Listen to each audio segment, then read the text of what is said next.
Rice mill தொழிலில் விஜயராஜாக இருந்தபோது விஜயகாந்த் அவர்களுக்கு சினிமாவின் வாசல் திறந்து விட்டவர் சேனாஸ் ஃபிலிம்ஸ் விநியோகஸ்தர் முகமது மர்சூக். தனது கழுத்து சங்கிலியை விஜயகாந்த் கழுத்தில் அணிவித்து ஒரு ஃபோட்டோ செக்ஷன் செய்ய சொன்னதும் மதுரை ஏரியாவை நான் வாங்கிக் கொள்கிறேன் என்று டைரக்டர் எம்.ஏ. காஜாவிடம் அறிமுகப்படுத்தி நடிக்க வாய்ப்பு வாங்கி தந்ததும் விஜயகாந்தின் 16 ஃபோட்டோக்களை ப்ளீமலாவில் தந்து ஒரு நல்ல கவரேஜ் செய்ய வைத்ததும் முகமது மர்சூக் தான்.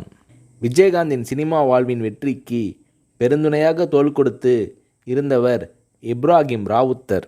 விஜயகாந்த் வளர்ந்து வந்த காலத்தில் திருப்பூர் அருகே இருக்கும் ஒரு தர்காவிற்கு விஜயகாந்த் அவர்களை அழைத்து போனார்கள் அவரது நண்பர்களான அக்பர் மற்றும் தொழிலதிபர் சௌகத் அலி. கண்ணனூரில் உள்ள அந்த தர்காவில் விஜயகாந்த் அவர்கள் 50 ரூபாய் காணிக்கை செலுத்தினார்.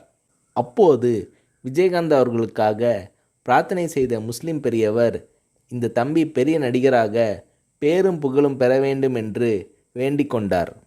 இதை கேட்டு சிலிர்த்த விஜயகாந்த் அவர்கள், அப்படி பெரிய நடிகராக ஆகிவிட்டால் தர்காவிற்கு 50,000 ரூபாய் தருகிறேன் என்றாராம். சொன்னது போலவே தந்தார் விஜயகாந்த் என்கிறார் திருப்பூர் தொழிலதிபர் சௌகத் அலி.